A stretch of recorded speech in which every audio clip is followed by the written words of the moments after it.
Bienvenue dans le podcast Qui se cache sous la robe, le podcast qui vous fait réfléchir à votre relation client et à votre posture professionnelle. Moi, c'est Guylaine, coach professionnel certifié et ancienne avocate. J'adore poser des questions. Alors, quoi de plus naturel que de le faire avec mes invités ? Ma mission ? Que clients et avocats apprennent à mieux s'entendre et se comprendre. Vous voulez réapprendre à vous écouter mutuellement ? À comprendre l'autre ? Identifier vos biais cognitifs et vos croyances ? Vous êtes au bon endroit pour remettre l'humain au cœur des relations. Bonne écoute !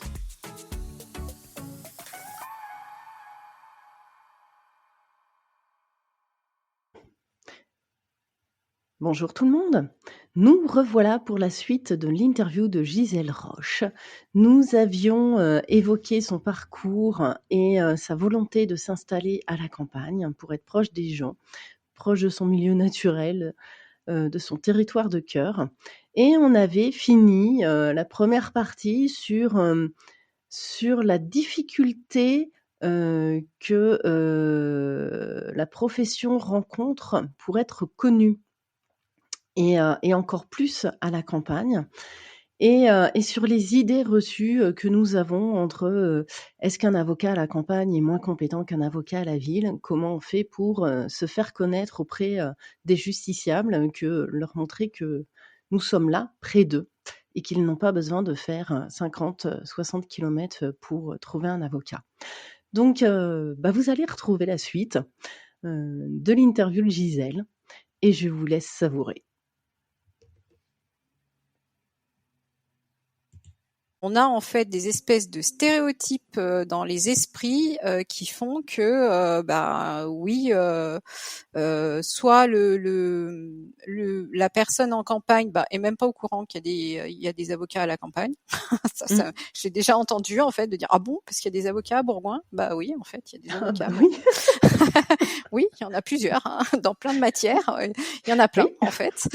Il y en a plein. Donc il y a ce manque, je trouve, de communication. Et puis oui, se dire effectivement ouais, mais si je veux un bon avocat, faut que j'aille en prendre un en ville, dans un gros cabinet, parce que celui qui est là à côté, il doit pas être compétent quoi. Il y a un petit peu des clichés comme ça qui existent de part et d'autre, côté avocat et côté client. Je pense qu'on est un peu bourré d'idées reçues quoi. Comment on pourrait les faire péter selon toi ? Moi, je pense que la première chose à faire, mais c'est vraiment au niveau national, c'est vraiment d'avoir une communication différente et tous ensemble. Peut-être que le défaut aussi des avocats, c'est d'être un petit peu trop individualiste. Et on a parfois un petit peu de mal, alors peut-être un peu moins maintenant, mais un peu de mal quand même à se rassembler pour dire, effectivement, on va communiquer tous main dans la main pour avoir le même discours et donner la même image et en gros faire notre publicité de la même façon. Pour vraiment faire une information aux justiciables et leur dire voilà, un avocat, c'est pas que ça, c'est pas que la robe noire, la personne qui plaide en criant au tribunal, ça c'est dans les films en fait. Mais c'est un peu l'image que les gens peuvent avoir, et alors que l'avocat il a plein d'autres fonctions, et surtout il n'y a pas que le tribunal en fait. L'avocat, faut pas attendre en fait de se dire j'ai une procédure, faut que je passe devant telle ou telle juridiction, il faut que j'aille voir un avocat. Non, l'avocat, faut venir le voir avant en fait. L'avocat avant, il va effectivement désamorcer plein de choses, conseiller sur plein de choses, désamorcer plein de choses, pacifier plein de choses aussi, pour ne pas arriver justement à cette phase de procès quoi. Donc ça peut être mais je pense que la première chose, c'est vraiment de l'information sur la profession. Oui, alors depuis quand même je sais plus, 3-4 ans, le CNB qui est notre représentation, c'était organisme représentatif national. Ouais. CNB, c'est le Conseil national des barreaux, a mis en place justement des campagnes publicitaires globales que je trouve assez pertinentes, Celle de cette année, justement, a pour objectif un peu de casser les idées reçues autour du métier. Typiquement, l'avocat, ça coûte un bras. C'est que pour les Ouais. élites. Et ils ont fait de la pub. Tu sais, tu les lis de haut en bas et ensuite on te dit de le lire de Oui. bas en haut. Et ça inverse le message. Ça c'est hyper important que le CNB continue à faire ce genre de campagne. Et quand Ça, on je suis préparait, entièrement d'accord. quand on préparait l'enregistrement du podcast, on parlait toutes les deux de la représentation dans la rue de l'avocat. Un notaire, ils ont la fameuse, alors désolée, hein, je connais pas le mot, mais Oui, il va pas me revenir. Alors, je le connais, mais il est enfoui là. Bref, le truc que t'attaches. le petit bonhomme bleu. Ouais, non, je pense au machin là que t'accroches sur ton immeuble. Ah oui, oui, oui. Le rond Oui. du notaire. Les commissaires de justice ont la même chose. Nous, on a la représentation de l'avocat qui sont les deux bonhommes là, rouge et noir, inversés avec la bavette là. Oui. Qu'est-ce qui fait que on n'aurait pas ça? C'est-à-dire que dans la rue, peu importe, à la campagne, à la ville, hein, ça, même combat là-dessus. Oui, bien sûr. Au lieu d'avoir uniquement la plaque où il y a écrit Gisèle Roche, avocate, mais avoir justement plutôt enfin, avec, on va dire, ça se complète, cette, ça va pas me revenir le mot, ça m'énerve. Cet encart visible avec la représentation de l'avocat tel que défini par le CNB avec ces deux petits bonhommes. Et là, déjà, rien que visuellement, les gens, ils se baladent dans la rue parce qu'une plaque sur un mur, on s'amuse pas forcément à les lire. Alors que là, comme ils dépassent de l'immeuble, on pourrait le voir. Et comme ils en verraient partout sur le territoire national, ils le verraient et ils se diraient « Ah bah tiens, ça c'est un avocat !» Et je pense que ça participerait aussi à l'habitude de voir qu'il y a des avocats qui existent en fait. On est tellement cachés, je trouve. Mais c'est ça, en fait. Oui, je suis entièrement d'accord avec toi. Entièrement d'accord avec toi. En fait, on a cette espèce de culture ancienne où on se dit, oui, il faut juste mettre une petite plaque et pas se montrer. Mais pourquoi? Enfin, on n'est pas des pestiférés. Donc, il n'y a pas de raison, en fait, qu'on n'ait pas effectivement le même système que pour les notaires, que pour les autres professions, où on arrive à avoir un logo, le logo qui apparaît en tout cas d'une manière différente pour qu'on se rende visible en fait à la population. Il n'y a pas de raison en fait d'être aussi caché. Ouais, je suis d'accord. Ouais, l'autre jour j'étais en voiture et je traînais du côté de Saint-Quentin-Fallavier, donc tu vois, pas très loin de là où tu es, où est ton cabinet. Et c'était à l'entrée d'une grosse zone industrielle. Et à l'entrée, t'as les annonces des grosses boîtes. Et là, je vois cabinet machin, avocat. Ah, ça m'a fait bizarre. Alors déjà, ça je m'a vois même de qui tu parles. Ah bon, voilà. Alors déjà, ça m'a surprise de le voir. Après, bon, on va pas aller sur le terrain de la déontologie où là, je pense que... Bref. Mais moi, au contraire, j'aurais trouvé normal que, pour le coup, on voit uniquement le logo du CNB des avocats avec simplement cabinet d'avocats. Ah ben oui, et ça me choquerait, mais vachement pas, en fait. Je trouverais ça tout à fait normal qu'à l'entrée des villes, qu'à l'entrée des zones, qu'à l'entrée de tout ce que tu veux, dès lors qu'il y a un avocat, on ait cette symbolique visuelle commune à tout le monde. Et après, une fois que tu es devant le bureau et que tu es devant l'adresse, là, tu as la petite plaque qui dit exactement quel cabinet tu peux trouver. Bien sûr. Mais bien sûr, je pense que ce serait vraiment bénéfique pour tout le monde en fait, à la fois pour les potentiels clients qui des fois galèrent, savent pas où s'adresser effectivement ou pour trouver leur avocat, et puis pour la profession qui se rendrait plus accessible en fait. Il Bah faut oui. pas, je pense aussi vraiment arriver à casser cette barrière de se dire, oh là là, faire la démarche d'aller voir un avocat, c'est difficile, c'est difficile d'aller pousser la porte en fait d'un cabinet d'avocats. Et je me dis, on est quand même à une époque où on devrait plus être dans ce schéma-là, que les gens se disent, ah mais mon Dieu, je vais aller voir un avocat, quoi. Mais un avocat, c'est pas, enfin, on est des êtres humains comme les autres, hein, ça va bien se passer si on vient nous voir. Donc, il n'y a pas de raison, effectivement, qu'il y ait cette réaction-là des gens. Donc, réaction que les gens n'ont pas avec leur notaire, par exemple. C'est tellement naturel d'aller voir son notaire. On a tous forcément besoin de notre notaire à un moment donné pour acheter notre maison, pour une succession, il fait partie, en fait, dans l'inconscient général, en fait, des démarches juridiques qu'on peut avoir à faire, mais on n'a pas de crainte à y aller. Alors qu'un avocat, bah, tout de suite, on se dit, ah ouais, mais un avocat, c'est plus compliqué d'aller le voir, quoi. Oui, je pense qu'effectivement, il y a moins de crainte à aller voir un notaire qu'un avocat. Par contre, là où on est à égalité, les notaires et les avocats, je trouve, c'est qu'en fait, les gens font appel à nos services. Pourquoi je dis nous? J'en fais plus partie. Bref, nos services quand Tu même. te sens encore un petit peu avec nous quand même? Non, sans blague. J'ai pas du tout l'avocature chevillée au corps. On a le même combat dans le sens où ils viennent nous voir parce qu'ils sont dans cette situation-là. C'est-à-dire que tu sais, tu donnais l'exemple d'aller acheter ou vendre ta maison. Bah oui, mais tu vas qu'au moment où tu te dis, tiens, j'achète ou je vends. Ou quand quelqu'un décède, il faut la succession. Et alors peut-être que je me trompe, hein, mais je pense qu'on là-dessus on est à égalité, c'est-à-dire qu'un notaire peut renseigner bien en amont du projet d'achat, bien en amont de la succession, justement pour éviter des catastrophes des fois, ou tout simplement pour transmettre l'information et rassurer les gens. Et ça, je pense qu'on est sur le même pied d'égalité. Les Français n'ont pas cette habitude de se dire on conseille. Et les notaires conseillent aussi. Oui. Hein, le conseil n'est pas Bien sûr. que Bien l'avocat. sûr. Hein. Non, c'est pas que pour l'avocat, bien sûr.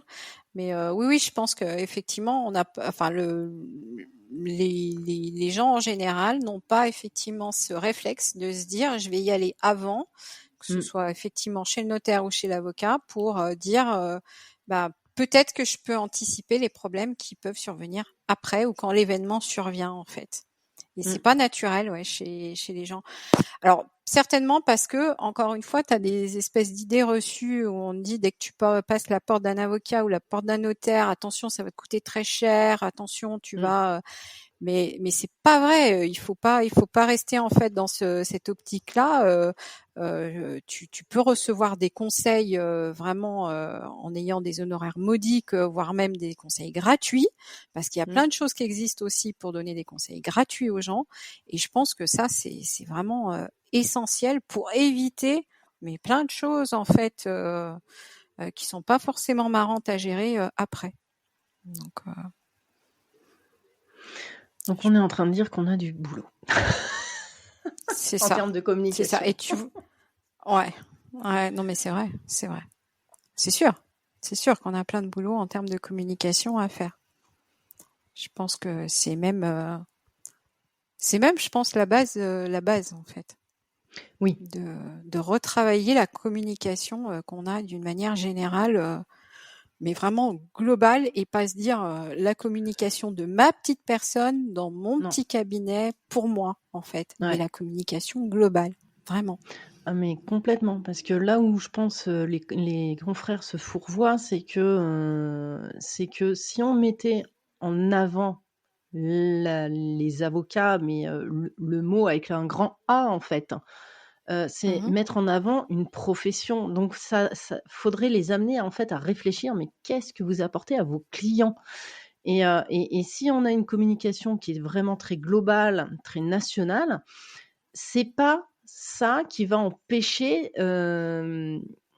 C'est pas de la concurrence déloyale. Moi, j'ai l'impression que on est encore dans cette image-là. Oui, mais si tu mets le fameux logo là sur les murs des immeubles. Alors, j'ose même pas imaginer les rues adjacentes à un tribunal. Hein. Il y en aurait de partout. Mais Ouais, c'est ça. Mais ça ferait pas du tout de Ouais. la concurrence déloyale parce que c'est juste, on t'a identifié comme un avocat. On sait que tu es là. C'est simplement ça et c'est le rôle de la communication du CNB, en fait. C'est dire: «Bonjour, on existe et on est présent». Après, le client, il ira chez un tel ou un tel pour des raisons qui sont Ah mais bien sûr. complètement différentes de ça et ça, je n'en démords pas. C'est-à-dire que même, moi, des gens qui m'appellent et qui me disent: «Hey Guylaine, j'ai besoin d'un avocat en telle matière», je ne donne jamais un seul nom. Déjà, Mmh. je pose des questions, et pas que juridiques, mais Ouais. qu'est-ce que tu attends de ton avocat? Qu'est-ce que tu aimerais qu'il t'obtienne? C'est quoi ta vision de la chose? Est-ce que tu veux du conflit? Est-ce que tu veux absolument, de l'entente? Au contraire? Et je vais pas donner les mêmes noms derrière. Et et Mmh. et en plus, j'en donne jamais un seul. J'en donne 2, Mmh. voire 3 si je peux, Oui, mais bien et sûr. je dis: «Tu vas Parce les que voir tous». mmh, parce que en fait, tu as aussi, le lien qui doit se créer avec, Tout entre à le fait. client et l'avocat et ça s'improvise pas, en fait. Ça Non. match ou ça matche pas. Si ça matche pas, si ton client, si, enfin, c'est réciproquement, en fait. Si ça ne matche pas avec ton client, ton client matche pas avec toi, faut pas prendre Mmh. le dossier, faut pas y aller. Ça sert à rien parce que en fait, ça fonctionnera pas ni dans le temps, ni correctement en fait à l'instant T sur le dossier Mmh. qui se présente, quoi. C'est la Et c'est là relation, où elle est essentielle et t'as raison, il vaut mieux que la personne aille voir 2, 3 avocats et après fasse son choix en disant bah en fait ça matche mieux avec cette personne-là. Je vais plus facilement lui parler, je vais plus facilement en fait interagir avec que de se mmh, dire je vais en voir un parce qu'on m'a dit qu'il était bon, mais en fait on se rend compte qu'au niveau relationnel bah ça passe pas, mais il est bon. Ouais, mais il est bon, bah oui, mais si ça passe pas, il ça ira pas. oui, il est bon peut-être, mais pour quelqu'un d'autre, pas forcément pour toi. C'est ça Mais qui voilà, est c'est ça. Exactement, et le fait exactement. de pouvoir donner 2, 3 noms et le fait d'offrir cette possibilité-là, le choix, enfin, c'est quand même crucial, le choix. C'est là où je trouve le l'avocat a un rôle crucial et c'est pour ça que je n'en démords pas et que je veux que les avocats viennent à la campagne. Parce Ouais, qu'en bien ville, ils sûr. vont tous se marcher les uns sur les autres, alors qu'à la campagne, moi, des fois, quand on me dit: «Ouais, tu le nom», alors après ça dépend de la personne qui me sollicite, hein, mais ceux qui me connaissent bien, ils savent que, je vais facilement les conseiller en droit du travail. «Ouais, tu connais pas Mmh. un avocat en droit du travail et tout machin?» Et là, je sèche complètement, en fait. Je fais: «Ben, j'en connais, oui, sur Annecy ou Lyon». Oui, Waouh! Mais tu le ouais, truc? c'est ça. C'est le Mmh. néant entre les 2. Donc C'est ça. je sais qu'il y en a, hein. Attention, hein, j'ai pas dit qu'il y en avait pas. Je sais qu'il y en a, mais il a fallu que moi, je fasse les recherches et que je sache où aller chercher, ce que, le Mmh mh, mmh. citoyen lambda n'est pas forcément à même de faire parce qu'il a pas le réflexe d'aller chercher, la liste des avocats au barreau. Moi, je vais carrément sur le site internet des barreaux parce que je sais comment Mmh on est mh, mmh. organisé. Mais tu vois, ça, cette culture-là, déjà, c'est un frein à l'accès à Ah, l'avocat. ah mais bien sûr. Ouais, tout à fait, hein. Tout à fait, parce que les gens ne savent pas forcément où aller chercher, comment aller chercher, Mmh, et encore une fois, problème de communication. tout à Ça fait. devrait être, alors «inné» entre guillemets, mais en tout cas, ça devrait être assez naturel de se dire: «Ah bah oui, si je cherche un avocat, faut que j'aille voir à tel endroit, en fait. Parce que là, je vais avoir une Ouais, liste de noms, je vais avoir une liste de c'est ça. spécialités, je vais trouver effectivement, ce qu'il me faut» Alors moi, des et fois, je botte en touche, malheureusement, hein, ouais, parce que mmh, quand j'ai pas les noms, je dis: «Bah, écoute, tu situé où?» Donc ils me disent où est-ce qu'ils sont situés. Alors je leur mâche le travail, en fait. En fonction de là où ils habitent, je sais quel barreau, ils dépendent de quel oui. barreau et là, je leur Mmh. dis: «Bah, tu vas, à l'ordre des avocats du barreau de machin» et ils vont te donner la liste des avocats. C'est Je vais ça. «Après, tu Mmh, choisis». Il me fait: «Ils mmh. peuvent pas te donner un nom?» Je vais «Ah non, parce que là, ça va pas le faire». Ah bah, non, non, Mais non, par non, contre, ils vont te donner mais la liste des avocats présents, sur le territoire. c'est ça. C'est ça et ouais, donc c'est dommage effectivement qu'on n'ait pas, enfin que ouais que les justiciables n'aient pas facilement en fait ce réflexe, cette information quoi en tout cas. Mm. On devrait mettre un listing dans toutes les mairies. Mais aussi, hein, je trouve que en fait il y a aussi peut-être ça qui manque, mais alors, jette la pierre à personne, hein, pour le coup, parce que chacun forcément doit faire vivre son activité et gérer ce qu'il a à gérer. Mais je pense aussi que voilà, des points de chute, alors ça existe, hein, il y a des avocats qui le font, mais aller faire des points de communication dans des mairies, dans des je sais pas, peut-être des Alors, associations, des choses où effectivement il y a du mouvement. Je pense que ça c'est assez important aussi. tu as Ça les contribue à fameuses la proximité. consultations, oui, tu as les fameuses consultations gratuites où tu vas dans une mairie, tu retires un bon et tu Ouais, peux ouais. bénéficier d'une consultation. Mais il faut aller plus loin que ça, en fait, parce que déjà, les gens ne le savent pas. Non, Et, les gens le savent pas en fait. quand j'étais à Faverges, qui est dans le 74, parce qu'il y a plusieurs Faverges en France, on est hyper pas euh, euh, créatif sur les noms des bleds. Bref. Et en fait, les gens de Faverges dans le 74 pouvaient retirer un bon de consultation gratuite, oui, mais les avocats étaient tous à Annecy, c'est-à-dire à 45 minutes de chez eux. Voilà, c'est Et ça, ça. moi, j'estime que ce n'est pas normal du tout.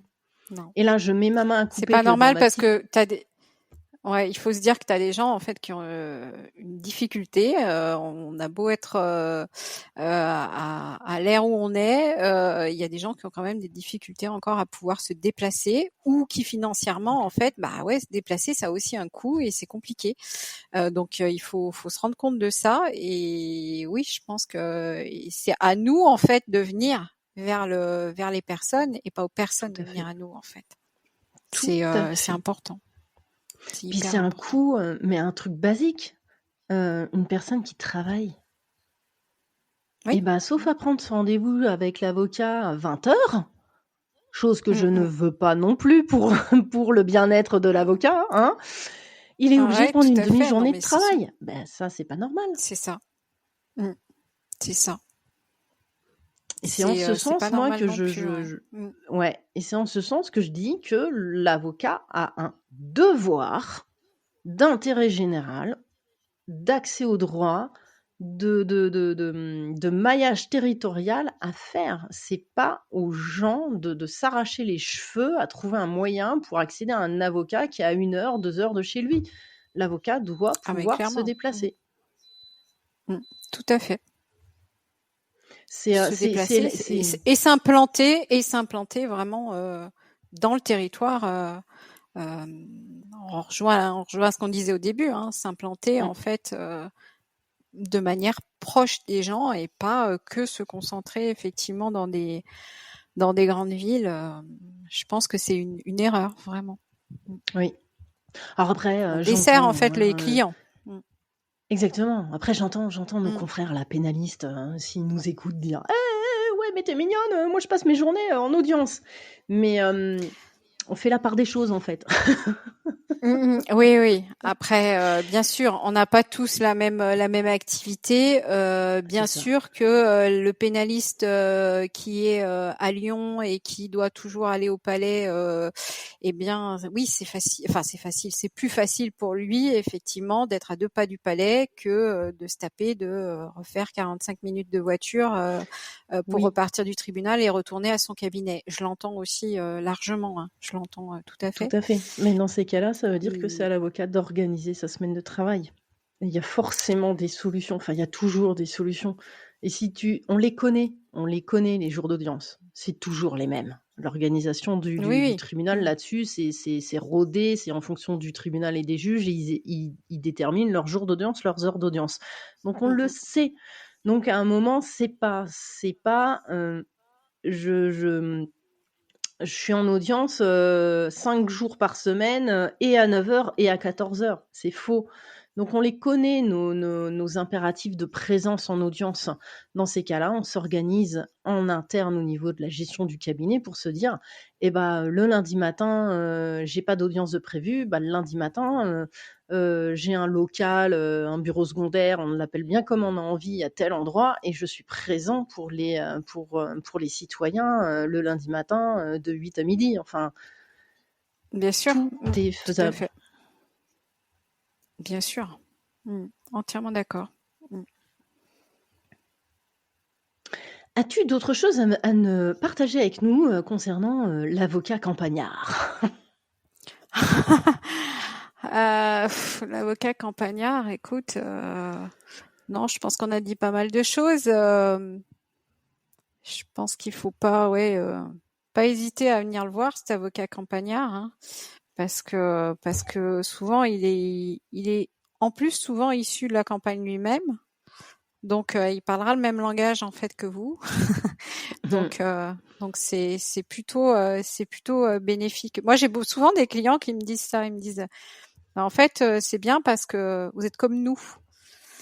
Et je prends ça comme un gros compliment parce qu'effectivement, oui, ça veut dire quoi? Ça veut dire, et en fait, ils ont pas de gêne à me parler, ils ont pas de gêne à me solliciter, ils ont pas de gêne à échanger, à la fois sur leur dossier et puis des fois sur d'autres choses parce que voilà, on est des humains et que c'est bien aussi des fois de dévier un peu pour aller sur d'autres terrains et échanger sur d'autres choses. Et je trouve que ouais, c'est un super compliment quand on me dit ça, quoi. Ça, oui. Est-ce que tu accepterais de partager avec nous l'origine du nom de ton cabinet? Parce que moi, ça m'a fait mourir de rire. Alors, le fameux cabinet Ficus Avocat, donc Ficus parce que j'ai depuis plus de 20 ans un énorme ficus qui en fait se translate avec moi de bureau en bureau. Et donc ouais, j'ai cherché pendant des semaines le nom de ce cabinet là avant de le créer. J'ai essayé tous les noms de fleurs. Je suis un peu attachée à tout ce qui est végétal quand même, donc tout ce qui est la terre et tout. Donc je cherchais vraiment dans les noms de fleurs, de choses comme ça. Et puis en fait, quand j'ai quitté effectivement le bureau où j'étais, j'ai ramené chez moi cet énorme ficus et mes enfants m'ont dit arrête de chercher, c'est bon, appelle le ficus avocat, ton truc. Voilà, ça ira très bien parce que tu l'as là, ta mascotte. Et la fameuse mascotte est de nouveau au bureau, c'est reparti. Donc voilà, donc Elle l'origine est trône dans là la et salle c'est mes. d'attente. Alors dans la salle d'attente, j'ai essayé dans la salle d'attente en premier. Alors tout n'est pas encore installé parce que c'est un peu en cours d'aménagement là, mais il est tellement énorme en fait que ça me bouffe toute la salle d'attente. Donc non, je pense qu'il va finir dans mon bureau. mais ouais, il est trop gros pour être dans la salle d'attente. Je pense que ça va faire trop volumineux. Mais en tout cas, il est déjà présent dans les locaux. Donc voilà, il est toujours là. Et un nom donc qui a été choisi par les enfants. Donc ça aussi c'est agréable, l'implication aussi qu'ils ont pu avoir dans le montage du cabinet. Donc c'est sympa. Une histoire de cœur, une histoire de territoire, une histoire de famille. Exactement. C'est hyper important aussi alors je dirais pas de les impliquer, j'irai pas jusque là parce que ce sont des enfants, mais de les qu'ils aient été en fait quelque part partenaires et dans ce mouvement en fait de dire ouais, vas-y maman, crée ton truc, fonce, c'est plutôt sympa. Enfant et mari, hein, je ne l'oublie pas non plus. On va pas fâcher monsieur quand même. On va pas le fâcher monsieur non plus, mais il a été aussi c'est aussi un challenge hein, de se dire du jour au lendemain effectivement j'avais entre guillemets une place tranquille où j'étais salariée et où effectivement il y a une certaine sécurité, et de se dire du jour au lendemain non stop, j'arrête et je repars de zéro et je lance mon truc quoi. Donc comme on connaît tous hein, tous les chefs d'entreprise connaissent hein, mais effectivement il faut aussi que la famille soit derrière et qu'on sente qu'ils sont à fond aussi avec toi pour le projet quoi. Donc c'est important. Et oui, ça donne une énergie en plus. Exactement. Et puis mine de rien, ça impacte aussi la vie de famille parce que il y a quelques concessions à faire, parce qu'il y a un emploi du temps différent, parce que voilà, il faut aussi que tout le monde soit bien d'accord là-dessus, quoi. Parfait. Est-ce que tu veux rajouter une dernière chose? Bah écoute, non, hein, je trouve que voilà, un petit échange agréable, mais je m'attendais pas à autre chose. Merci. Qu'un échange agréable. Voilà. Et j'ai pour habitude de clôturer mes interviews avec une question que souvent on pose au début. Et moi, je veux la poser à la fin. D'accord. Après nos échanges, comment te sens-tu? Ah bah écoute, je me sens plutôt bien. Alors tu vois, j'étais dans une phase un peu fatiguée avant vacances là, hein, et je me dis belle récréation. Ça m'a fait plaisir, honnêtement, d'échanger avec toi, d'échanger sur ces sujets-là. Eh ben, le plaisir est complètement partagé. Bah parfait alors. Eh bien, merci à tous et à toutes. J'espère que vous allez trouver des choses intéressantes, des grains à moudre, de la réflexion, des choses auxquelles vous n'êtes pas du tout d'accord. Et on sera ravis de voir vos commentaires dès que j'aurai mis en ligne l'épisode. Je vous souhaite à tous, à toutes et surtout à toi Gisèle, une belle fin de journée. Merci beaucoup Guylaine, merci.